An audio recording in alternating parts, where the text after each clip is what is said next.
Okay, video number one. So today is March 11th, 2023, and we closed on the apartment, which is right here, on February 28th. So I came over that evening and found that there was still sewage in the basement. Informed the landlord of the sewage problem when I did the inspection. So he was going to call the property manager and take care of it. Apparently he did not. So there was, in places, 4 inches of solid and liquid sewage in the basement. Attempted to snake it, rented a 100-foot snake, and just went through liquid sewage. No obstruction. 100 foot probably brought me out to about here. That's when I ran out of line. And then the main is right here. There's a manhole right there, and then there's a manhole right there. So they came out and cameraed it, confirmed there's a blockage in the right-of-way. MSD came out, they cleared the blockage, and they said that there was a breakage in the lateral right at the main there. Not sure what they're going to do at this point. We'll get that figured out, but now we got the poop flowing at least. So, 2-family, apartment number 2, apartment number 1. Spent the whole morning today. It's 10:30. Spent the whole morning hosing out the basement. I think I still have to do some more hosing. And I was gonna bleach it. The smell was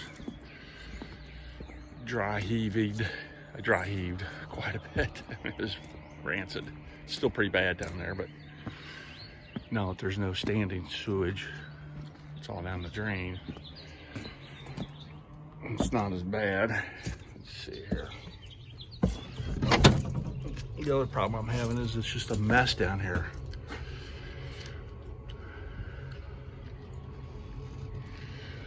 Old water heater, new water heater, oldish water heater. These two are working. Stationary tub.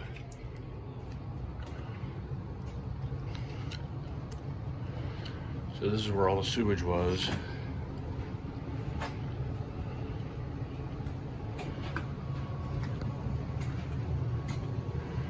Pulled the toilet off there.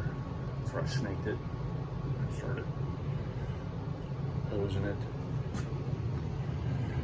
And then this here was backed up too. Let's see, it's the sewage stained the concrete. It's been here for a while. I'm running the hose down the drain right now just to make sure this is running clear. So we do have 2 furnaces. See what date they are. He told me that they were less than 10 years old. I doubt that. I'll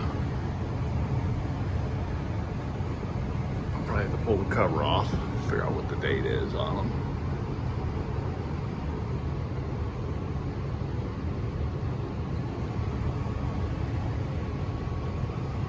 I'll figure that out later. But they're 80%. I think we'll probably convert it to high efficiency and just go out one of these windows. It's a pretty simple fix. We may have to add some ducts, especially the second floor if we had a bedroom, which I think we're going to do, a bedroom and a bathroom. We'll see how it works. There's still one of the buckets of sewage I got to dump down the drain. There's another whole one over here.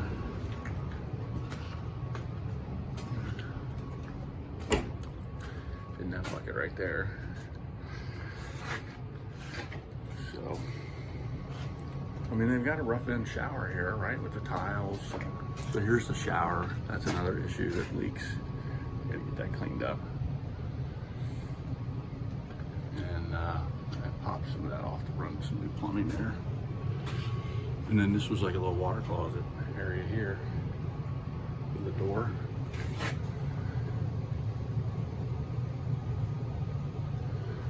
So it's now bearable down here. It was ridiculous before.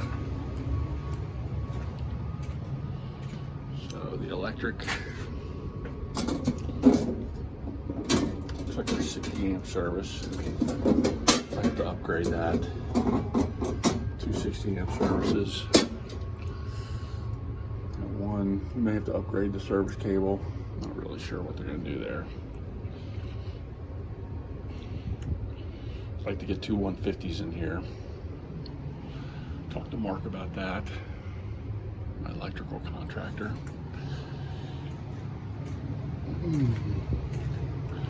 But I mean, it's almost identically built to the Marshall house. I'm sure the bearing points are all slightly offset. Bearing wall, beam, they all seem to be offset between 1 and 2 feet as you go up. I'm not sure what the reasoning behind that was, but I guess that's just how they built it back in the day. And then you can see the plan is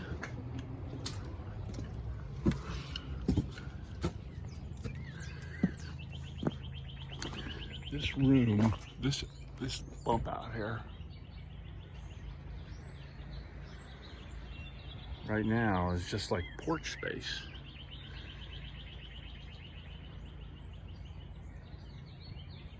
I think what we're gonna do is we're gonna add a bath here and here. And then the kitchen will be, there'll be a bedroom just on the other side of that. And there, where it currently is the kitchen. So we'll add a bedroom there, bedroom here, there's a bedroom here, and then we'll see if we can add at least one more bedroom. And then there's currently 2 full baths, kind of along this side here. Right there where the chimney pump out is.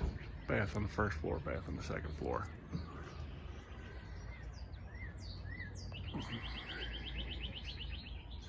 Gotta get this cleaned up. It's a mess. So I'm waiting on the architect right now. He should be here probably in the next 20 minutes or so.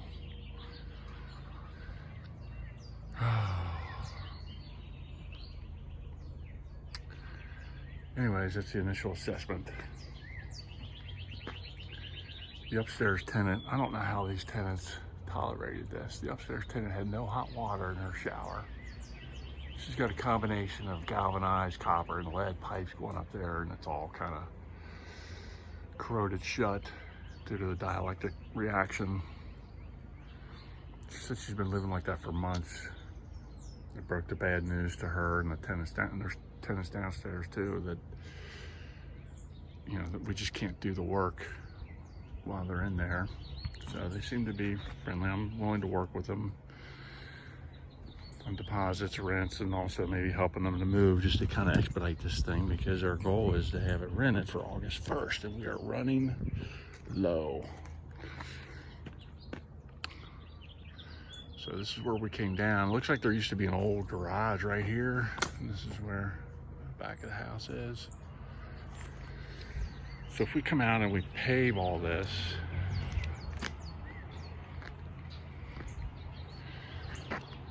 that too, get that all paved, we'll have a nice big parking area here.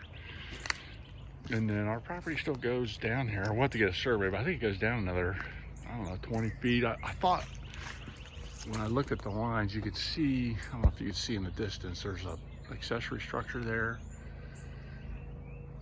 In the back of that, kind of where the property line is, and so that's like right here. We're standing at the end of the garage. But down there you can see it's a park. I think that's called Coy Park. And Hughes High School also uses it for their athletics. I think there's a track, baseball field, walking path. Wonder how hard it would be to put like a little walkie path down to that park. That would be a good extra amenity here. So we got to get rid of this big old tree here. Send a letter to the owner. No response.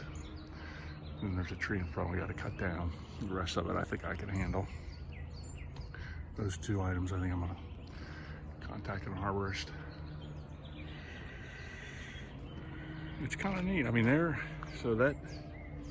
that's the new Deacon apartment building there.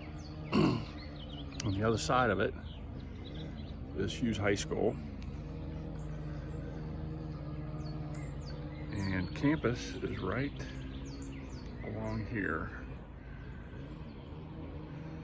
So Probasco starts at the 300 block. There's just on the other, Clifton runs right here. On the other side of Clifton, the campus starts. And then Probasco runs perpendicular this way. That's the street that this apartment is on. And Probasco starts at the 200 block,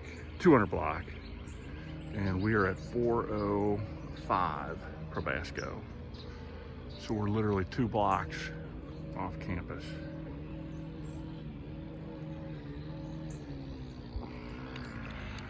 So, we'll get the architectural plans in here, contact the contractors, get them lined up and scheduled. Contacted the bank, paid cash for the property. We're gonna rehab using a home equity line of credit. Or it might just be a line of credit. It might be a commercial line of credit. I'm not really sure. I'm gonna let the, my team, my bank, figure that out for me. So, but I mean, all in all, almost identical to the Marshall property. Sound, good bones, paid a little more. I think it's closer to campus, easier, better parking. I have a feeling we're gonna have 2 less bathrooms and 1 less bedroom here, but I think we'll probably be able to generate close to the same amount of rent per month. And the rehab will be a lot less. And I won't have to do any of the work. Hopefully. That's looking at hopium right now. Anyways, that's it for today.